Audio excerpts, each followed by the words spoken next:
저는 오늘 읽은 하나님 말씀을 중심으로 사도 요한이 가르치는 지옥의 실상이란 제목을 가지고 지옥 주제 설교 시리즈 세 번째 말씀을 드리고자 합니다. 여러분, 그동안 며칠 동안 잘 지내셨습니까? 오늘 제가 설교 말씀을 준비하는 가운데 잠시 뉴스를 들을 기회가 있었어요. 뉴스를 들어보니까 지금 남아프리카 공화국에서 새로운 유형의 코로나가 발생을 하였는데, 지난 수개월 전에 남미에서 비롯된 델타 바이러스보다 훨씬 더 유전적으로 인간의 지금 개발해낸 이 코로나 백신으로는 도저히 예방할 수 없는 그런 슈퍼, 즉 어찌 보면은 그 코로나보다 훨씬 더 개선되고 무서운 성능을 발휘하는 코로나가 지금 걸린 사람이 10사람이 생겼다고 합니다. 남아공에서. 저는 이 뉴스를 들으면서 생각했습니다. 아무리 인간이 코로나로부터 벗어나려고 예방접종을 준비하네, 또는 거리 두기를 하네, 아무리 노력하고 발버둥 쳐도 하나님께서 코로나를, 재난을 통하여 이루고자 하는 하나님의 그 섭리에서, 영향력에서 인간은 결코 벗어날 수 없다는 사실을 깨달을 수 있었습니다. 지금 한국교회는 기독교 역사적으로 큰 전환점에 와 있습니다. 지난 코로나 2년 동안 그 코로나 재난을 통하여 소형교회는 교회 유지비를 감당하지 못해서 수많은 교회가 문을 닫았고, 또한 중대형 교회들도 많은 교인들이 비대면 예배를 선호하는 관계로 믿음이 약한 자들이, 많은 사람들이 교회를 떠나갔습니다. 저는 이 사태를 바라보면서 지금 이제 종말이 끝이 다 다가오구나. 여러분, 그 말씀을 보십시오. 하나님께서는 크나큰 그 재판을, 소돔과 고모라도 그렇고 모든 그 하나님께서 그 홍수 심판도 그렇고 모든 심판은 집회적이네, 그냥 예고도 없이, 선지자를 보내는 경고도 없이 그냥 심판하는 경우가 한 번도 없어요. 반드시 대심판을 전에, 그리고 하나님이 큰 심판을 역사하기 전에 어떤 징조를 보여주시고 선지자를 보내는 경고의 말씀으로 돌이킬 수 있는 기회를 주십니다. 저는 이 코로나 사태를 바라보면서 이 코로나는 단 다름이 아닙니다. 지금 깨어있는 영성 신학자들에 의하면, 성경적으로 밝고 바른 길을 가는 영성 신학자들에 의하면, 주님이 재림 시기가 자정 밤 12시라고 가정한다면 지금 시기가 바로 자정 12시 3분 전이라고 합니다. 즉 이게 무슨 뜻이냐? 지금 우리에게는 인류가 일찍이 경험해 본 적이 없는 천연미답의 전무후무한 7년 대환란이 지금 우리 앞으로 다가오고 있어요. 우리는 정신 바짝 차려야 합니다. 무시무시한 7년 대환란을 통해서 많은 사람들이 짐승 앞에 절하고, 많은 사람이 하나님을 배신하고 떠나갈 것입니다. 그 전에 하나님께서는 우리를 사랑하셔서 이 코로나는 재난을 허락하셨습니다. 이 코로나가 우리에게 주는 영적 교훈은, 이제 머지않아 7년 대환란이 너희들 앞에 다가오고 있으니 정신 차려 회개하고 무엇보다 서로 뜨겁게 사랑하고 거룩함을 무장하라. 저는 이렇게 이 코로나에 주는 영적인 제 나름대로 해석해 보았습니다. 지금 우리 한국교회 형제를 보면 한 번 받은 구원은 영원한 교훈이라는 잘못된 신학으로 많은 사람이 지금 지옥을 향해 가고 있습니다. 이럴 때일수록 우리는 바로 거룩한 예수님의 영적 신부로서 단장을 하고 마라나타 신약으로 무장하여 가야 합니다. 그래서 지금 한국교회 설교 강단의 주 방향이, 교인들이 듣기 싫어한다고 목사님께서 지옥이나 아니면 회개 설교를 기쁠 것이 아니라, 한국교회 강단 모든 교회들이 회개 설교와 지옥 설교가 이 기독교 역사에 많은 영향을 영성신학자였던 조나단 에드워즈나 찰스 피니 같이 항상 설교 교단에서 회개와 지옥 설교를 목놓아 오셨던 그분들이 설교가 지금 한국교회 설교 강단에 요원의 불길처럼 퍼져간다고 저는 엄숙히 요청합니다. 그런데 지난번 설교 지옥 주제 설교 두 번째에서 사도 바울이 가르치는 지옥의 설교에서 제가 미진하여 빠뜨렸던 중요한 두 가지가 있어요. 첫 번째는 뭐냐면은 사도 바울 서신이 보면은 그 지옥을 뜻하는 게헨나라고 하는 그 지옥을 뜻하는 단어가 사도 바울은 전혀 찾아볼 수가 없어요. 그 이유가 무엇이냐 하면은 사도 바울이 서신을 각 그 사도 바울의 모든 서신을 기록할 때는 거의 정확히 말해서 주후 1세기 중엽에서 말해부분이에요. 주후 1세기 중엽부터 말세기 때문에 그때 모든 교회와 신학자와 모든 사람에게 지배했던 지옥론이 파는 대사가 예수님께서 가르치신 성경적인 전통적 지옥론이 그 시대에 대표적으로 자리 잡고 있었습니다. 그런데 구태엽 사도 바울이 서신 쓰면서 모든 사람이 다 지옥에 대해서 게hen나에 대해서 확실히 성경대로 믿고 있는 상황에서 구태여 지옥이라는 단어를 쓸 필요성을 못 느꼈던 겁니다. 그래서 여기 지난번에 봤던 대로 형벌, 멸망, 사망, 저주, 진노라는 그 간접적인 비유언을 통해서 지옥을 가르쳤던 것입니다. 한마디로 지난번 설교 바울이 가르치는 지옥 설교의 설교 주제를 한마디로 표현한다면 예수님 밖에 있는 사람은 누구든지 지옥 심판을 피할 수가 없다는 거예요. 즉 예수님께서 내리시는 지옥 심판을 피하기 위해서는 반드시 예수님 안에 존재하고 있어야 된다는 것입니다. 예수님 밖에 있으면 누구든지 지옥 심판을 피할 수 없다는 것이 지난번 바울이 가르치는 지옥 설교의 핵심적인 주제의 한마디입니다. 자, 그렇다면 오늘 지옥 설교 세 번째입니다. 지옥 설교 세 번째로서 예수님께서 가르쳐 주시는 그 지옥에 대해서는 다음에 마지막 설교를 말씀드리려고 하고 오늘 세 번째는 바로 사도 요한이 가르치는 지옥의 실상을 한번 살펴보도록 하겠습니다.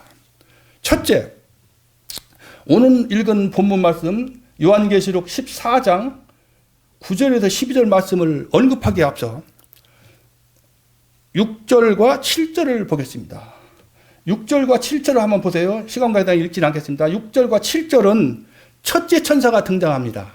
첫째 천사가 등장하면서 하나님이 심판이 임박했다 경고하면서 그때 여러분들은 두려워한 마음으로 하나님을 경배할 것을 준비하라 하는 그 촉구하는, 즉 하나님의 심판에 임박했음에 그분을 경배할 준비를 촉구하는 내용이 바로 6절과 7절에 나와 있습니다. 8절은 바로 두째 천사가 나타납니다. 요한계시록 14장 8절은 두째 천사가 나오면서 무엇이라고 선포하는고 하니 큰 성 바벨론이 멸망을 선포하는 내용이 나오는데 계시록 내용 전체 문맥과 살펴볼 때 또 헬라어 원어를 앞뒤 문맥을 깊이 살펴볼 때 심판 대상이 로마도 포함될 뿐만 아니라 하나님이 심판하시는 예수님께서 심판하는 종말 이르까지 이 지상에 일어났던 모든 강대국들이 멸망한다는 그 멸망의 포함 모든 이 지구상에 존재했던 모든 강대국들이 멸망한다는 포함이 바로 이 바벨론이 대표적 강대국의 멸망을 선포하는 내용이 포함되어 있으면 우리는 간과해서는 안 됩니다. 17장 12절 말씀에 나오는 것처럼 하나님께 반역하는 가증한 음녀들이 어미 역할을 한 것이 바로 바벨론, 즉 하나님을 반역하는 이 지상의 모든 강대국들이 바로 음녀들입니다. 그 음녀들이 반드시 그 음녀들은 멸망할 피할 길이 없음을 말씀하고 있습니다.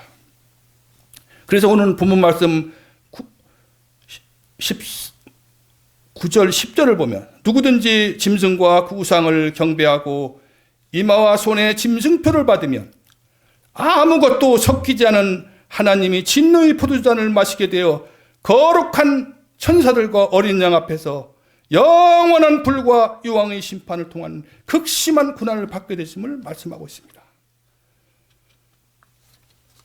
여러분, 포도주는 원래 씁쓸하고 맛이 없어요. 독합니다. 여러분 그 서양에서 위스키 있고 빼갈 있죠. 중국 소주 빼갈. 그 독하기 때문에 물을 섞어요. 포도도 마찬가지입니다. 포도주 원액은 독하기 때문에 거기다 물을 섞어도 마기도 하고 또 맛을 내기 위해서 향유를 섞어 마시기도 했습니다. 그런데 여기 본문 보니까 아무것도 섞이지 않은 포도주 원액입니다. 그 원액에 그 원액은 바로 무엇을 의미하는고 하니 그 원액은 바로 인간이 인위적으로 만든 포도주이기 때문에 그 효용이 일시적일 수밖에 없다는 것을 의미하고 있습니다. 이 앞뒤 문맥이 원어도의 의미를 살펴볼 때 이것은 무엇을 말씀하고 있는고 하니 어린 양이 희생적인 구속사를 거부하고 땅의 음료들이 음행에 통참한 것에 대한 하나님의 불같은 진노가 영원한 파워로 그 포도주잔에 섞여 있음을 의미하고 있습니다. 도대체 얼마나 악한 음행이기에 하나님께서 이런 사도 요한을 통해서 이런 표현을 했을까요? 예레미야 51장 7절을 보니까 이런 말씀입니다. 바벨론은 여호와의 수종에 온 세계로 취하게 하는 금잔이라. 열방이 그 포도주를 마시고 이를 인하여 미쳤도다 라고 기록되어 있습니다. 여기는 무서운 말씀, 너무나 우리에게 크나큰 교훈을 주는 말씀이 이 말씀에 포함되어 있어요. 51장 7절 말씀 보면.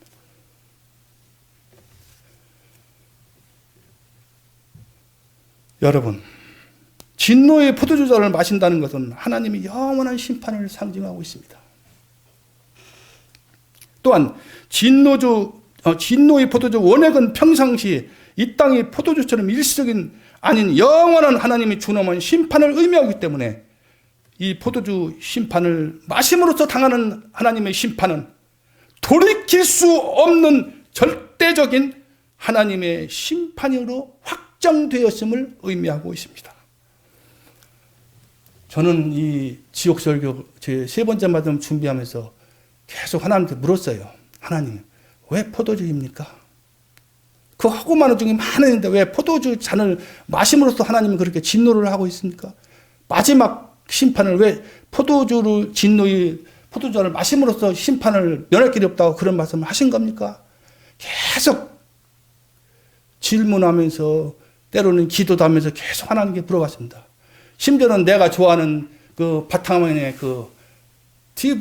바탕화면에 그 아름다운 풍경을 바라보면서 여기 보세요. 이렇게 가자미 눈을 뜨고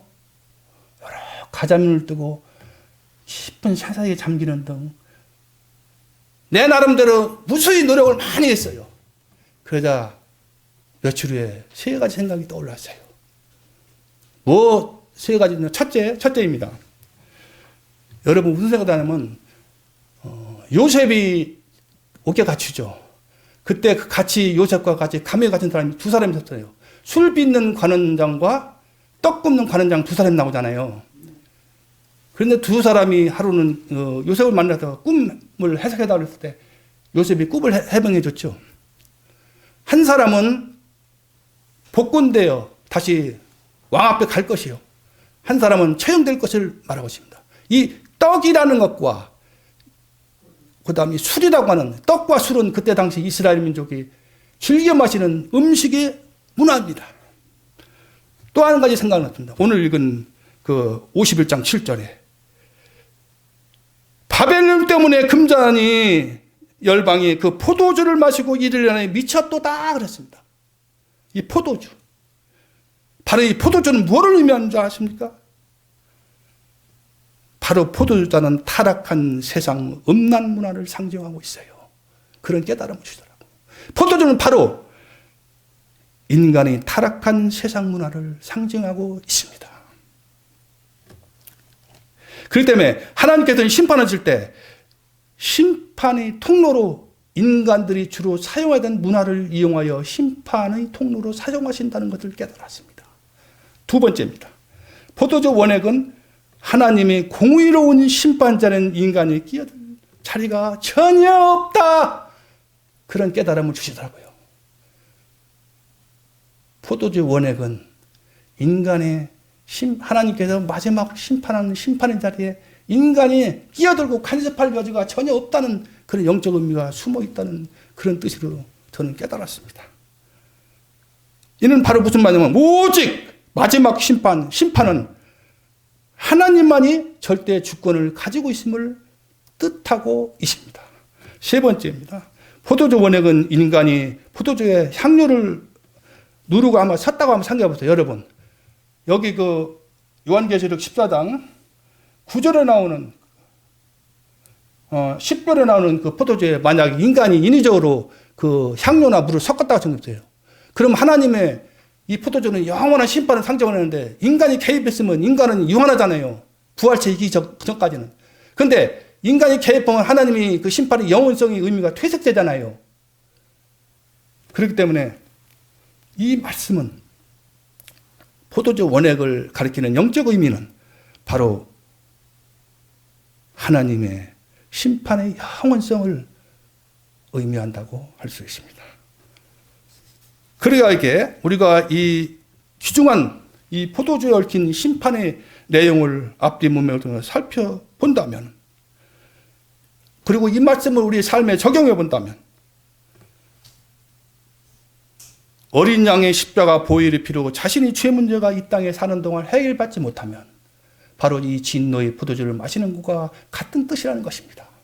하나님의 심판은 항상 현재를 기준으로 심판합니다. 인간은 과거와 현재와 미래라는 시간으로 구분하지만 하나님은 미래와 현재와 과거와 현재와 미래의 구분이 없어요. 하나님 심판은 절대 모든 과거, 현재, 미래라는 심판이 하나의 현재라는 시간표에서 동일선상에 놓고 심판하기 때문에 하나님 눈으로 볼 때는 현재를 심판하는 거예요.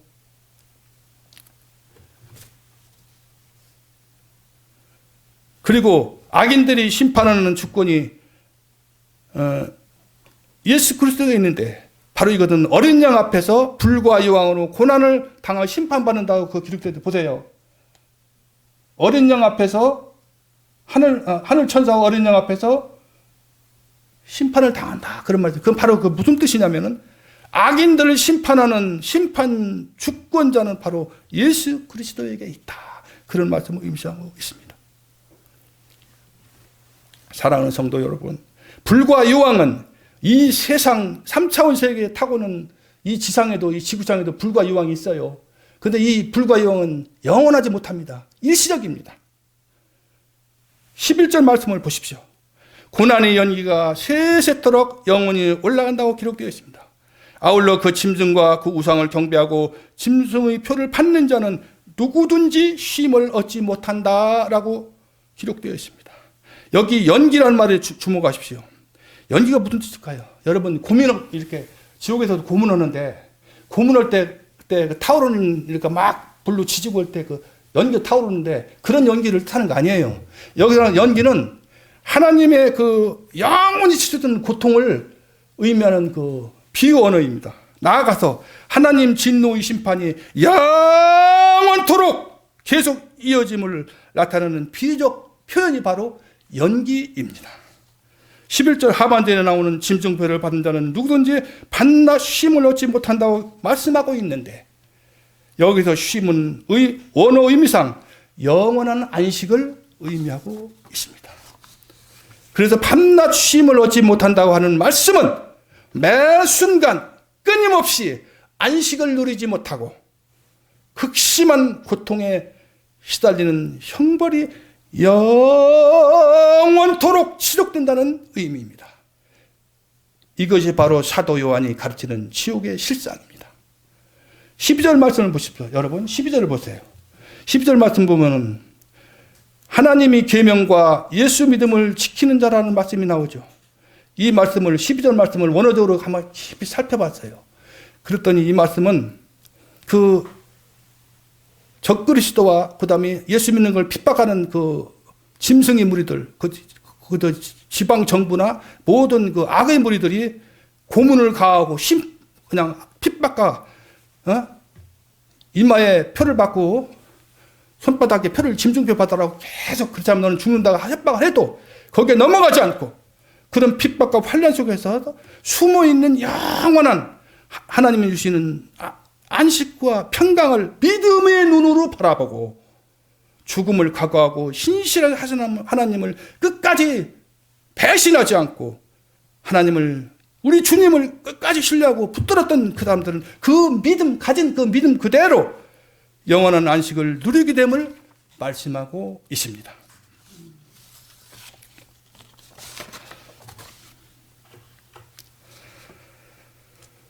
(20장 10절을) 둘째 20장 10절입니다.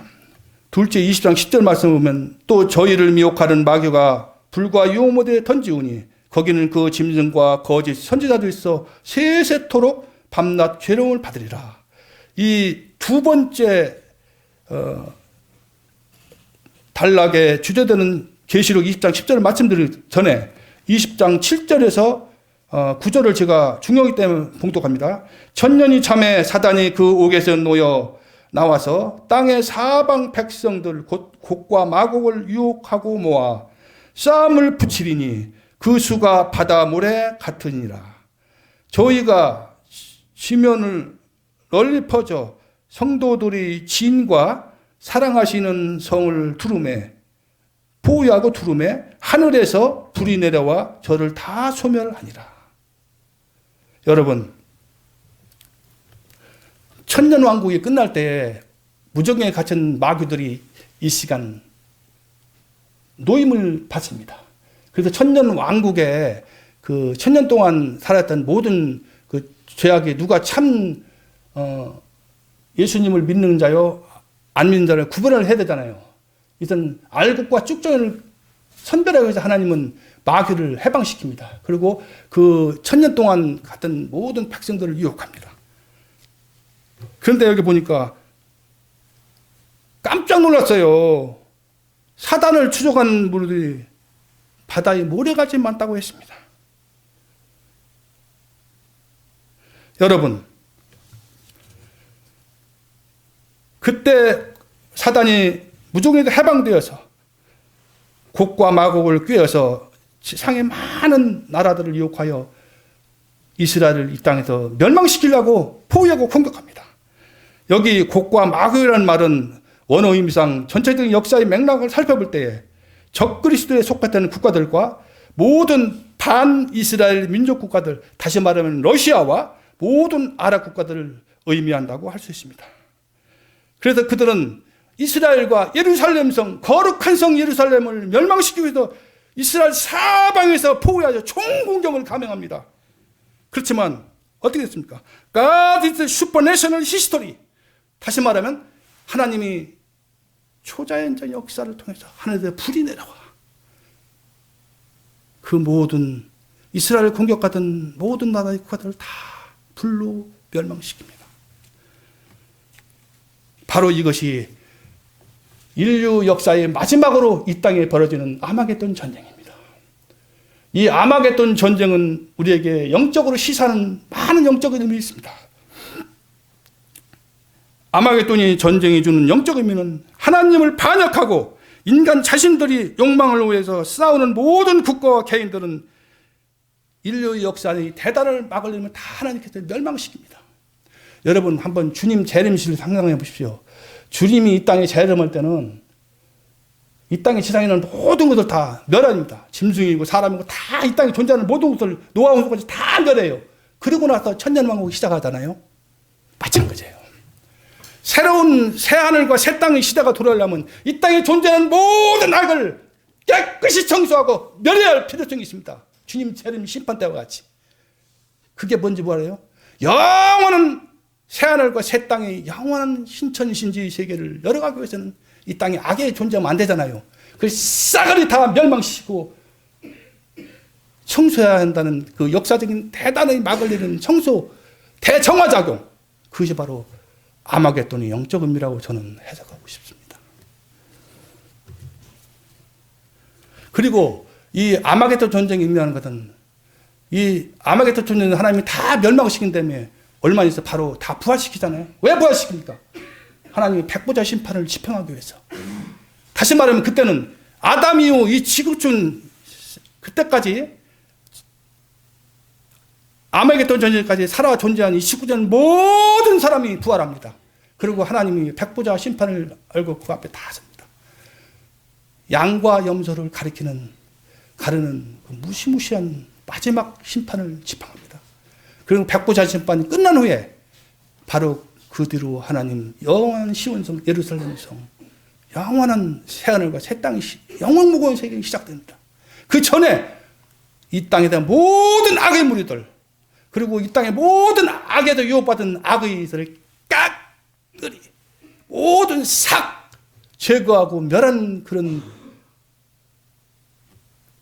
대정화작용이 바로 아마겟돈이 주는 우리의 영적 의미라고 저는 해석하고 싶습니다.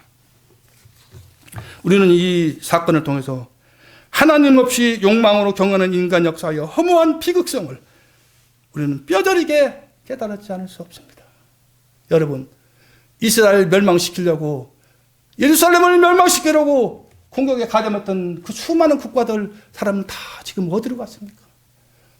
영원히 타오르는 지옥 불속에 떨어져서 견딜 수 없는 타오르는 불꽃 속에서 고통당하는 데 떨어졌습니다. 인간 역사, 하나님 없이 행하는 이런 모든 인간의 역사는 이렇게 터덮이고 의미 없고 그 결과는 이렇게 비참한 심판으로 결말이 된다는 우리 역사의 교훈을 결코 잊지 말아야 합니다.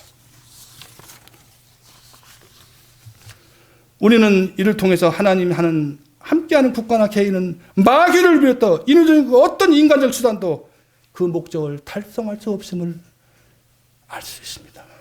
하나님이 함께하는 국가와 개인은 인간이 인위적으로 어떻게 영향력을 끼칠 수가 없어요.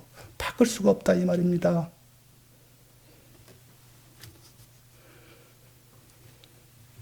오늘 읽은 20장 10절 말씀은 모든 나라 이와 같은 마귀가 산재를 붙잡혀가지고 불과 여왕에 타오르는 모습으로 던져지고 그곳엔 이미 와 있는 짐승과 거짓 선지자도 있어 함께 영원토록 밤과 낮으로 지옥 정벌이 고통을 당하게 된다라고 말씀하고 있습니다. 여기 이 말씀도 괴로움을 받으리라 하는데 이 한글 성경의 번역본은 단순하게 그냥 괴로움을 받으리라 기록되어 있는데 원어 성경을 보니까요. 원어에도 부족하지만 이렇게 살펴보니까 여기에는 여러분 한번 생각해 보십시오. 이 땅에서 범죄를 하잖아요. 그러면 주범 있죠, 주범. 그 범죄라는 그 주범은 징역이 30년인 형량을 구한다면은 그 주범을 도왔던 그 범인들은 주범은 똑같은 형량을 받습니까? 아니죠. 주범이 30년을 형을 받는다면 그 주범을 도왔던 사람은 징역 2년, 3년 이렇게 가벼운 처를 받잖아요. 마찬가지예요. 인류를 지옥으로 수많은 사람들을 유혹해서 지옥으로 던졌던 1등 곡신 사단이 당하는 고통과 단순히 하나님을 믿지 않는다는 이유로 지옥에 빠진 인간, 악인 인간이 당하는 고통이 같겠어요? 여기 말씀은 보시면 여기 괴로움을 받으리라는 이 헬라어 원어 속에는 마귀가 당하는 고통은 인간이 당하는 그 어떠한 고통보다도 심도가 세고 필설로 다 형용할 수 없는 견디기 힘든 고통은 마귀가 사탄이 당한다는 그런 숨은 뜻이 숨어져 있는 것입니다. 그렇다면 이러한 우리가 사는 현실로 돌아와 한번 생각해 봅시다. 사도 바울이 본문을 통해 가르치고 다는 지옥 실상에 대해 심판을 당하지 않기 위해서는 절대 두 가지가 우리 삶의 현장에 적용해야 됩니다. 첫째는 죄를 철저히 회개해야 합니다. 왜냐하면 죄를 회개하지 않고 단순히 머리로만 예수님 내 죄를 십자가에서 구했다 하고 여전히 죄를 버리지 않고 죄를 짓는 삶을 지속하고 산다면 그건 진노의 하나님이 포도주를 마시는 하나님이 심판을 결코 피할 수 없다는 걸 저는 여러분께 엄숙하게 선포합니다. 두 번째로는 마음관리 힘써합니다. 구약 잠언 4장 23절의 말씀 보니까 생명이 우리 마음 관리에 따라 좌우된다고 했습니다. 여기는 참으로 중요한 비밀이 숨어져 있습니다. 우리가 영원히 사느냐 죽느냐 하는 것은 우리 마음에 달려있다는 거예요. 이 마음밭에 예수님이 존재하지 않고 우상으로 그 마음밭에 가득 넘쳐 그 우상대로 산다면 그가 아무리 오랜 신앙생활을 했어도 그 사람은 진노의 포도주를 마셔 하나님의 진노의 지옥 심판을 결코 피할 수 없다는 것을 저는 여러분께 감히 선포합니다. 셋째입니다. 셋째, 요한계시록 20장 14절 15절을 읽어보겠습니다. 사망과 음보도 불못에 던지우니 이것이 둘째 사망하고 불못이라. 누구든지 생명책에 기록되지 못한 자는 불못에 던지우다라. 여러분, 이 참고로 20장 요한계시록 20장 11절에서 15절은 새 하늘과 새 땅이 열리기 위한 준비 과정을 기록하고 있습니다. 즉 백보자 심판 후에 내려지는 지옥 심판을 준비하는 말씀이라고 하십니다. 둘째 사망의 불못에 해당하는 원어의 의미를 살펴보면 사망과 음부도 불못에 던져오는 것을 보아 불못은 백보자 심판 후에 완성된 지옥의 형태라는 것을 우리가 알 수 있습니다. 제가 이 말씀을 묵상하면 또 한 가지 하나님 깨달음을 주시더라고요. 왜 불못이 마지막으로 지옥이 완성이 됐을까? 여러분, 백보자 심판을 다 끝난 후에 시작되는 건 지옥이잖아요. 여러분, 지구촌에 태어나 죽은 모든 인간의 죄악들이 그들이 태어나 죽은 모든 죄악들이 어린 양의 피를 위해서 죄사함을 받지 못한 모든 악인들의 죄악들이 마지막으로 결정되는 것이 바로 백보자 심판 아닙니까? 그 백보자 심판, 그들이 쌓은 그 죄악 그대로 심판을 받기 때문에 그 죄악 그대로 가지고 그 죄악을 가지고 영원한 불못에 떨어지는 겁니다. 아하, 죄악이 인간 죄악이 완성되기 때문에 이게 불못이 백보자 심판 후에 불못이 바로 마지막으로 완성된 지옥경이 될 수밖에 없구나. 하나님은 저에게 그런 깨달음을 주시더라고요. 바로 백보자 심판을 위해 인간의 모든 죄악이 완성되는 거예요. 그러면 이런 그 마지막 그 불못은 누가 들어갑니까? 그는 사단과 짐승빛 거짓 선지자와 그 어린 양의 생명책에 기록되지 않은 모든 악인들이 이 불못에 던져진다고 기록되어 있습니다. 바로 이곳은 이런 악인들의 모든 사단을 비롯한 거짓 선지자 모든 악인들을 심판하기 위한 영원한 심판의 장소임을 알 수 있습니다. 불못에 떨어지는 모든 악인들은 영원토록 하나님과 분리되며 또한 구원받은 의인들로부터 영원히 구별되고 분리됩니다.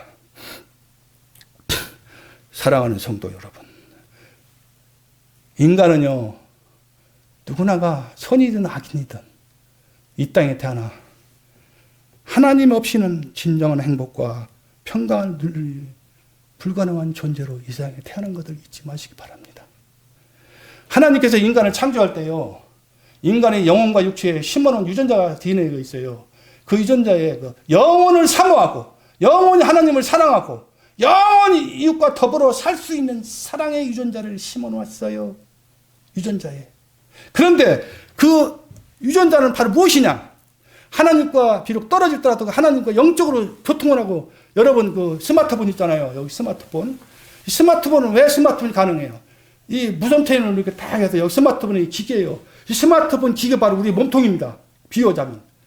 그리고 저기서 쓰는 SK나 다른 그 일반 그 큰 통신사에 보내는 그 공중에 떠다니는 게 하나님이 그 보내는 영적 통신이라고 비유할 수 있습니다. 그러면 이것이 고장난다고 생각해 보세요. 이 몸통이 인간 육체가 고장난다 해봐요. 죄악으로 인해서.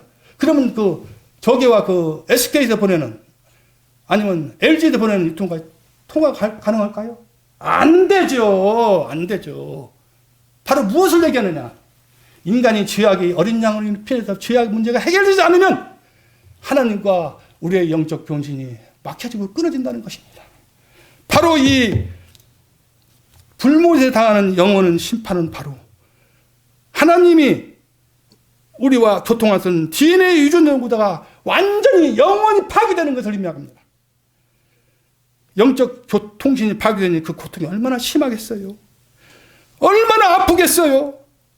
이거든 인간이 인적 겪어보지 못한 7년 대환란에도 겪어볼 수 없는 그런 전인미답의 끔찍한 고통입니다. 더구나 인간은 죽은 후에는요, 부활체를 잊기 전에 그 영체입니다. 죽으면 누구나 영체로 되는데 그 영체는 하나님의 그 생명에 대한 빛이 없으면 인간의 영체는 존재할 수가 불가능해요. 그런데 지옥의 고통 심판을 통해서 하나님이 생명의 빛이 완전히 사라진다고 상상해 보세요. 그 고통이 얼마나 끔찍하게요. 아마 이게 말이니까 실감이 안 날 겁니다. 이와 같이 그 불모든 하나님이 생명을 가지고 영원히 사라진 고통에다가 그뿐이겠어요? 여러분, 어린 양의 피를 내서 사함받지 않고 죄를 가지고 지옥에 떨어지잖아요. 그 죄악이 얼마나 무섭냐면요. 죄악이 그 지옥에 타오르는 불길이 영원히 타오르는 불길인데 그 불꽃을 태우는 그 불쏘시개로 에너지로 무엇이 사용되냐면 바로 죄악입니다. 죄악이 양으로 타오르는 그 불모에 타오르는 불꽃을 태우는 불쏘시개로 에너지로 사용된다는 것입니다. 얼마나 이 죄악이 무시무시한 그 위력을 가지고 있는지 몰라요. 그런데 사람들은 이것을 깨닫지 못하고 죄악을 밤먹듯이 범하면서 나는 예수님 십자가 보혈의 피경을 때문에 나는 지옥 안 갈 거야. 착각하면서 지옥의 삶을 지금 살아가고 이 순간에도 그렇게 믿는 사람은 수많은 사람이 이 시간에도 지옥에 떨어지고 있습니다. 이 얼마나 가슴 아픈 현실입니까?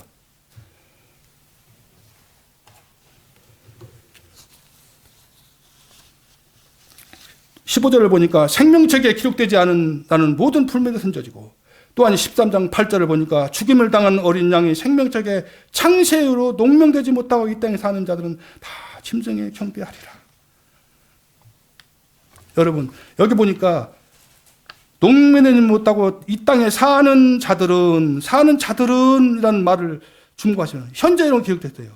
이 표현은 바로 뭐냐면은 현재 시였다는 것은 주목해야 됩니다. 뭐냐, 이 뜻은 무슨 의미를 가지고 있냐면 하나님은 과거, 현재, 미래를 통해 항상 현재 시점으로 심판을 집행하신다는 것입니다.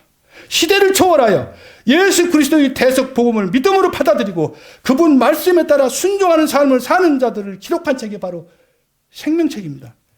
다시 말하면 제가 깨달은 하나님 가족 선발고사에 합격한 하나님 가족 등록부가 바로 생명책이라 했습니다. 결론을 말씀드립니다. 여러분, 짐승표는 절대 파지 마십시오.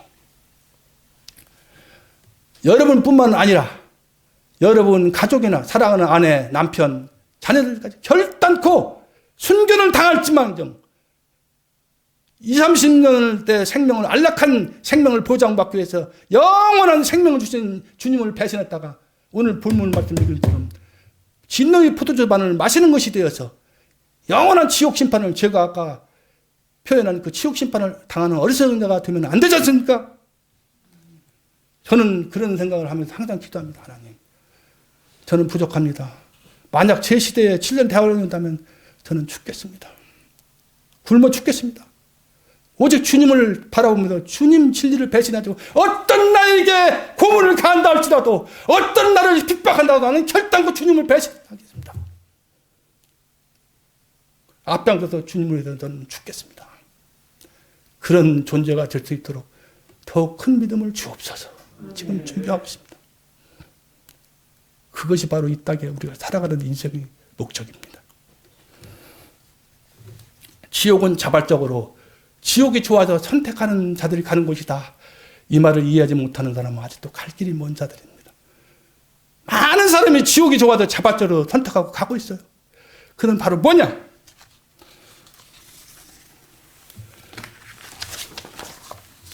물질, 부동산, 취업, 섹스, 사업, 주식, 기타 명예와 권력, 이것이 중요하다, 불필요하다는 것이 아닙니다. 필요합니다. 그러나 이것은 우리가 영원한 세상을 준비하는 삶의 과정에서 다만 일시로 사용하고 이용하는 수단일 뿐입니다. 수단이 인생이 사는 목적이 될 때 그것은 반드시 부패와 타락이 있기 마련입니다. 부패와 타락이 있는 곳에는 반드시 하나님의 심판이 임한다는 것을 잊지 마시기 바랍니다. 사랑하는 성도 여러분, 주사위는 이미 던져졌습니다. 인간을 살아가는 수단, 영혼을 위해 준비하는 인간의 삶의 과정 속에서 잠시 있다가 우리가 영혼 삶을 준비하는 과정에서 필요한 물질, 돈, 명예, 권력, 부동산, 재산, 이거는 하나의 우리 살아가는 필요한 수단일 뿐입니다. 이 수단이 삶의 목적이 될 때 반드시 하나님이 지옥 심판이 임한다고 했죠. 그러면 그런 것을 내 마음속에 지니고 지옥으로 향하는 삶을 살 것이냐, 아니면 예수님이 전부인 그러한 삶을 가지고 예수님을 위해 진정 사는 그런 존재가 될 것이냐 하는 것은 여러분의 선택에 달려 있습니다. 제가 아직 인생을 논하기는 어린 나이지만은 하나님이 제게 깨달은 질문이 있어요. 바로 무엇이냐면, 진정 예수님이 주인 되는 삶을 살 수 있는 자만이 진정 사랑의 삶을 살 수가 있다는 것입니다. 여러분, 말로만 사랑의 삶이 아무나 사는 게 아니에요. 진정 예수님이 전부인 사람, 예수님이 나의 전부인 사람, 그 사람만이 마음속에 사랑의 불꽃이 타올라서 남이 죽어가는 지옥 영혼을 불쌍히 견뎌 복음을 전하지만 견딜 수 없죠. 그 사람 쫓아가서 복음을 전하고, 어려운 사람에게 짬뽕 한 그릇 대접하면서 선을 행합니다. 여러분, 사랑은 우리의 삶의 살아가는 인생의 목적입니다. 왜 사랑이 이렇게 귀중할까요? 사랑은 마태복음 25장에 마다오시되 양과 염소, 최후의 심판날에 양과 염소를 가리키는 심판의 척도가 바로 사랑이기 때문입니다. 사랑이야말로 우리가 인생을 살아가는 목적이요, 우리가 신앙생활하는 목적입니다. 그 막연하게 사랑하지 마십시오. 구체적인 사랑의 몸을 작성하고 여러분 하나하나 삶에서 여러분이 실천할 수 있는 것부터 하나하나 체크하면서 실행해 나가십시오. 그것만이 여러분이 지옥에 가는 불꽃에서 여러분들을 구원해 줄 것이며, 여러분들에게 하나님 함께하는 그 사랑의 불꽃이만이 여러분 지옥의 불꽃에서 여러분들을 해방시켜 줄 것입니다. 여러분의 마음속에 지금 가슴에 얹고 한번 보십시오. 여러분 가슴 속에 영혼을 판결함나는 이 마음속에 사랑의 불꽃이 타오르는가, 여러분의 마음을 점검하시기 바랍니다. 정말 우리는 이 사랑이 이만큼, 정말 우리 여러분 여기는 조만간에 개인적 종말통에 주님이 심판되셨을 때, 그때 하나님이 심판주이신 우리 주님께서 심판하는 척도가 바로 사랑의 행동을, 하나님이 이중계명을 주었다냐, 하나님 사랑하고 이웃 사랑하는 거. 하나님이 얼마나 인간을 사랑했으면, 지옥 가기 원했으면 이중 사랑을 계면서 제발 사랑 이중 사랑을 역부상을 저는 또 하나님 깨달음 주시더라고요.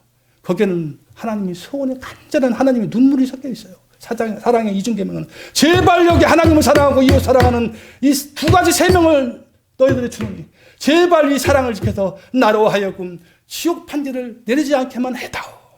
하나님의 그 뼈저린 가슴에 타오르는 소망, 하나님의 뜨거운 열망이 사랑의 이중계명에 숨어 있음을 우리는 간구해서는 안 합니다. 여러분, 사랑의 그 이중계명을 지키기 위해서 사랑의 불꽃이 여러분의 마음속에 지금 이 순간, 딴 데 아니면 바로 이 순간 타오르고 있습니까? 그렇다면 여러분 진정은 복받은 사람이요, 천국을 향해 가는 사람입니다. 그 사랑의 불꽃이, 여러분의 생의 불꽃이 꺼지는 그날까지 꺼지지 않고 타오르는 여러분 되시기를 바랍니다.